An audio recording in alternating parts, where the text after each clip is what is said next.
പ്രതിരോധിച്ചതിന്റെ പറയേണ്ട സ്ഥലത്ത് ഞാൻ നോ പറഞ്ഞിട്ടുണ്ട്.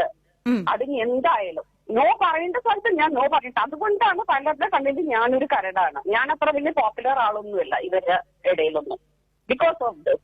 കാരണം ഞാൻ എന്റെ സ്റ്റാൻഡ് ഞാൻ അപ്പം അറിയിക്കും. പിന്നെ അത് വീട്ടിൽ വെക്കലും ഇതൊന്നുമില്ല. ഈ പ്രതിരോധിച്ചതിന്റെ പേരിൽ പിന്നീട് അവസരങ്ങൾ നിഷേധിക്കുകയോ അങ്ങനെ എന്തെങ്കിലും ഉണ്ടായിട്ടുണ്ടോ?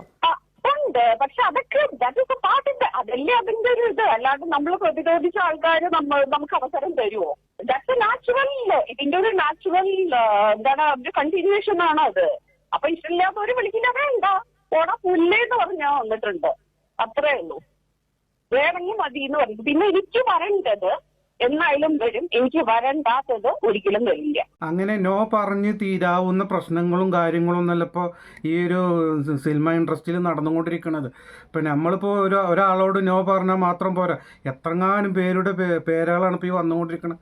എത്ര സിനിമാ നടന്മാരുടെ പേരുകളാണ് വന്നുകൊണ്ടിരിക്കുന്നത്. ഇനി ഇവരോടൊക്കെ നോ പറഞ്ഞു എന്ന് വിചാരിക്കുക. നമ്മൾക്കിപ്പോൾ ഓരോരുത്തരും ഇങ്ങനെ ചോദിക്കുകയാണ്, ഓരോ കാര്യങ്ങൾ ചോദിക്കുമ്പോൾ ഇല്ല നോ താല്പര്യമില്ല നോ എന്ന് പറഞ്ഞു, ഓക്കെ. പക്ഷേ ഇതിൻ്റെ ബാക്കിൽ പിന്നാമ്പുറത്ത് കൂടി വന്നിട്ട് അതല്ലെങ്കിൽ ഒഴിഞ്ഞിരുന്നിട്ട് അല്ലെങ്കിൽ ഗ്യാപ്പ് കിട്ടുന്നതിനനുസരിച്ച് പെട്ടെന്ന് കയറി പിടിച്ച് ഒന്ന് കിസ് ചെയ്യലോ കഴിഞ്ഞിട്ട് പിന്നെ നോ പറഞ്ഞിട്ട് എന്താ കാര്യം? അങ്ങനെ പല ആൾക്കാരും പല നടന്മാരും പല നായികന്മാരും പിന്നാലെ പോയിട്ട് പെട്ടെന്ന് അറ്റാക്കൊക്കെ ചെയ്തിട്ടും കിസ് ചെയ്തിട്ടൊക്കെയാണ് ഇപ്പോൾ കുറേ ആൾക്കാരുടെ പേരുകളൊക്കെ ഇപ്പോൾ പുറത്ത് വന്നിരിക്കുന്നത്. എല്ലാവരും ലൈംഗികമായി പീഡിപ്പിച്ചു എന്ന് പറഞ്ഞിട്ടൊന്നുമല്ല ഇപ്പോൾ നടിമാർ വരുന്നത്.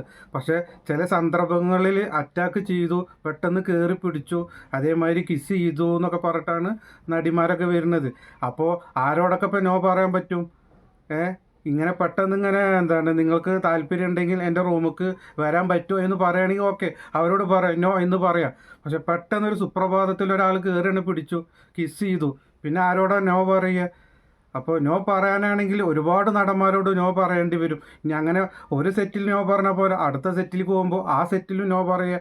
അങ്ങനെ പറഞ്ഞ് ഒരുപാട് നടിമാരെന്താണ് ഓരോ സിനിമയിലും തഴഞ്ഞിക്കൂണു.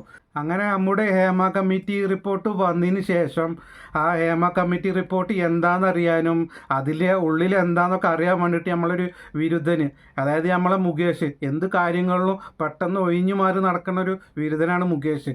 അപ്പോൾ നമ്മളെ മുകേഷ് ഈ ഹേമ കമ്മിറ്റി റിപ്പോർട്ടിൻ്റെ കാര്യങ്ങൾ ചർച്ച ചെയ്യാൻ വേണ്ടിയിട്ടും അവരോട് കുറച്ച് കാര്യങ്ങൾ സംസാരിക്കാനൊക്കെ വേണ്ടിയിട്ടെന്നൊക്കെ പറഞ്ഞിട്ട് പോയിരുന്നു. അപ്പോൾ അതിലൊരു 20 മിനിറ്റ് സമയമുള്ളൂ എന്നൊക്കെ പറഞ്ഞിട്ടാണ് പോയത്. പക്ഷേ ഈ മുകേഷ് ഒരു 4 മണിക്കൂറോളം അവരോട് സംസാരിച്ചു. ഈ 4 മണിക്കൂർ സംസാരിച്ചതിന് ശേഷം ഞങ്ങൾക്ക് വേണ്ടിയിട്ട് ഇത്രയും സമയം ചെലവഴിച്ചു എന്നൊക്കെ പറഞ്ഞിട്ട് അവർ മുകേഷിനെ അപ്രിഷ്യേറ്റ് ചെയ്തു എന്നൊക്കെ പറഞ്ഞിട്ട് മുകേഷ് എന്ത് ചെയ്തു, മാധ്യമങ്ങളുടെ മുമ്പിൽ വന്നിരുന്നു. അപ്പോൾ ഈ മാധ്യമങ്ങളുടെ മുമ്പിൽ വന്ന് പറഞ്ഞിരുന്ന കാര്യങ്ങൾ മുകേഷ് പറഞ്ഞതിൻ്റെ വീഡിയോ ഭാഗങ്ങളുണ്ട്, അതൊന്നും നിങ്ങൾ കണ്ടു നോക്ക്. നിങ്ങളെ അറിയാവുന്നത്ര എനിക്ക് അറിഞ്ഞൂടെ. നിങ്ങളെ കണ്ടത് ചോദിക്കാമെന്ന് പറഞ്ഞാൽ ഞാൻ ഇങ്ങോട്ട് വന്നത്. അതല്ല ഈ പറയുന്ന പോലെ ഒന്നും ഒരു കാര്യമില്ലാത്ത സംഭവങ്ങളാണ് എന്നാണ് എനിക്ക് തോന്നുന്നത്. ഞാൻ വായിച്ചിട്ടില്ല. ഞാൻ പക്ഷേ ഹേമ കമ്മിറ്റി അവിടെ പോയിട്ട് ഞാൻ 4 മണിക്കൂർ അവരുമായിട്ട് സംസാരിച്ചു. അപ്പോൾ അവർ എന്നെ അപ്രിഷ്യേറ്റ് ചെയ്യുകയും ചെയ്തു. നിങ്ങളുടെ ഈ ഇത്രയും സമയം കണ്ടെത്തി സിനിമയ്ക്ക് വേണ്ടി 15-20 മിനിറ്റ് എന്നാണ് എൻ്റെ അടുത്ത് പറഞ്ഞത് അവിടെ ചെന്ന്. അപ്പോൾ ഇത്രയും എക്സ്പീരിയൻസ് സിനിമയിലുള്ള ആളിൻ്റെ ഇന്ന് ഇത്രയും ഡീറ്റെയിൽസും കാര്യങ്ങളൊക്കെ തന്നതിന് വളരെ സന്തോഷമെന്ന് പറഞ്ഞിട്ടാണ് ഞാൻ വന്നത്. പിന്നെ എന്താണ് എഴുതിയതെന്ന് വേറെ ആൾക്കാർ എന്താ പറഞ്ഞതെന്നൊന്നും എനിക്ക് അറിഞ്ഞൂടാ. പക്ഷെ അതൊന്നും അൾട്ടിമേറ്റ്ലി അങ്ങനെ ഭയങ്കര ഒരു ഡാമേജിങ് ആയിട്ടൊന്നും വരുമെന്ന് എനിക്ക് തോന്നുന്നില്ല. അതൊക്കെ വളരെ ഗൗരവമുള്ള കാര്യങ്ങളാണ്. അങ്ങനെ ഇപ്പോൾ സിനിമയിൽ മാത്രമല്ല എല്ലാ സ്ഥലത്തും സ്ത്രീകൾക്ക് പരിഗണനയും സ്ത്രീകളുടെ കാര്യങ്ങൾ അതിന് ആ ഗൗരവത്തോടുകൂടി കാണുക തന്നെ വേണം എന്നുള്ള അഭിപ്രായക്കാരാണ് നമ്മൾ. എന്താ അല്ലേ മുകേഷിനെ അപ്രിഷ്യേറ്റ് ചെയ്തിട്ട് എത്ര എന്താ മറ്റാള് എന്താണ് ഒളിമ്പിക്സിൽ പോയിട്ട് ഈ ഓട്ട മത്സരത്തിലൊക്കെ സ്വർണ്ണ മെഡൽ കൊണ്ട് വന്നിക്കാണ് എല്ലാവരും മുകേഷിനെ അപ്രിഷ്യേറ്റ് ചെയ്യാൻ വേണ്ടിയിട്ട്. അപ്പോൾ ഈ ഹേമ കമ്മിറ്റിയിലുള്ള കുറച്ച് റിപ്പോർട്ടിൽ ചിലപ്പോൾ ഈ മുകേഷിൻ്റെ പേരും ചിലപ്പോൾ പറഞ്ഞിട്ടൊക്കെ ഉണ്ടാകും. ചിലപ്പോൾ അതൊക്കെ കണ്ടിട്ടായിരിക്കും അപ്രിഷ്യേറ്റ് ചെയ്തിട്ടുണ്ടാകുക.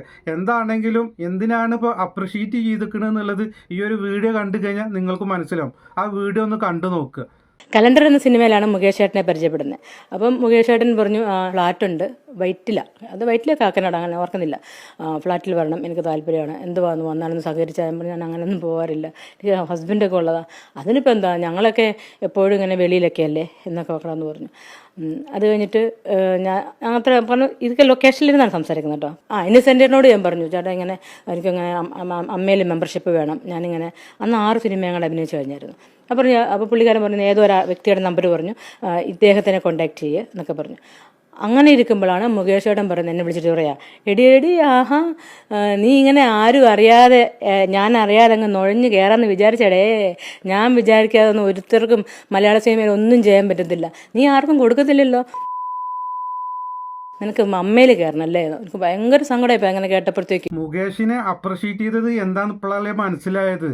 മുകേഷിനോട് പറഞ്ഞിട്ടുണ്ടാകും നീയും തേച്ച് വെച്ച ഒരു കുപ്പായ എന്ന് പറഞ്ഞിട്ടൊക്കെ അപ്രിഷ്യേറ്റ് ചെയ്തിട്ടുണ്ടാകുക. പക്ഷെ അത് മുകേഷിന് മനസ്സിലായിട്ടില്ല എന്ന് തോന്നുന്നു. അതുകൊണ്ടാണല്ലോ ഇപ്പോൾ മാധ്യമപ്രവർത്തകരോട് വന്നിട്ട് ഇങ്ങനെ പറഞ്ഞിരുന്നത്. അപ്പോൾ എന്താണേലും വേട്ടക്കാരുടെ പട്ടികയിൽ ഇപ്പോൾ അത് മുകേഷിൻ്റെ പേരും വന്നിക്കുകയാണ്. പക്ഷേ ഈ മുകേഷ് ആണെങ്കിലും ഇപ്പോൾ സിദ്ദീഖ് ആണെങ്കിലും ഇപ്പോൾ ഏത് നടന്മാരാണെങ്കിലും ഇപ്പോൾ സ്റ്റാറായിട്ട് നിൽക്കുന്ന ഏത് നടന്മാരാണെങ്കിലും നിങ്ങളൊന്ന് ചിന്തിക്കണം. നിങ്ങളും ഇതുപോലെ തന്നെയാണ്. കുറേ കൊല്ലങ്ങൾക്ക് മുമ്പ്, വർഷങ്ങൾക്ക് മുമ്പ് നിങ്ങളൊക്കെ ഈ സിനിമ ഫീൽഡിലേക്കൊക്കെ വരുമ്പോഴൊക്കെ നിങ്ങളും ഇതുപോലെ പല പ്രശ്നങ്ങൾക്കും ദുരിതത്തിൽ കൂടെയൊക്കെ വന്നവരെ കാര്യങ്ങളൊക്കെ. പക്ഷേ എങ്ങനെയെങ്കിലും സിനിമയിലൊന്ന് കയറി പറ്റണം, അതിൽ കൂടെ എന്തെങ്കിലും കുറച്ച് പൈസ സമ്പാദിക്കണം, ഇങ്ങനെ കുടുംബം നോക്കണം എന്നൊക്കെയുള്ള ചിന്താഗതിയിൽ കൂടെ തന്നെയാണ് നിങ്ങളൊക്കെ ഇപ്പോൾ സ്റ്റാറായിട്ട് നിൽക്കുന്ന എല്ലാ നടന്മാരും വന്നിരിക്കുന്നത്. അപ്പോൾ നിങ്ങളെന്ത് ചെയ്യണം, ഇപ്പോൾ വരുന്ന ജൂനിയറായിട്ട് വരുന്ന ആൾക്കാരൊക്കെ അല്ലെങ്കിൽ പുതുമുഖങ്ങളെ, പുതു നടന്മാരെ, നടിമാരെയൊക്കെ എന്ത് ചെയ്യണം, നിങ്ങളെന്ത് ചെയ്യണം, പ്രോത്സാഹിപ്പിക്കണം. നല്ല രീതിയിൽ അവരെ കൈ പിടിച്ചിട്ട് വേണം നിങ്ങളെന്ത് ചെയ്യണം, ഈ സിനിമാ മേഖലയ്ക്ക് അവരെ കൊണ്ടുവരാൻ. അല്ലാതെ കിട്ടിയ ചാൻസിൽ അവരെ ചൂഷണം ചെയ്തിട്ട് എത്രത്തോളം അവരെ മുതലാക്കാൻ പറ്റുമോ വിചാരിച്ചിട്ട് അവരെ മുതലാക്കല്ലായിരുന്നു നിങ്ങൾ വേണ്ടത്. നിങ്ങളെന്ത് ചെയ്യേണ്ടിയിരുന്നു, അവരെ കൈ പിടിച്ചിട്ട് അവർ ഈ സിനിമാ മേഖലയിൽ കൊടുത്തിട്ട് അവരെ ഒന്ന് രക്ഷപ്പെടുത്തി എടുക്കുകയോ ചെയ്യേണ്ടത്. പക്ഷെ അപ്പത്തിനൊക്കെ നിങ്ങൾ വലിയ സ്റ്റാറായി എന്നൊക്കെ വിചാരിച്ച് അഹങ്കരിച്ചിട്ടാണ് ഇങ്ങനത്തെ ഓരോ തമ്മാടിത്തരങ്ങളൊക്കെ ഇങ്ങനെ കാട്ടുന്നത് അല്ലേ.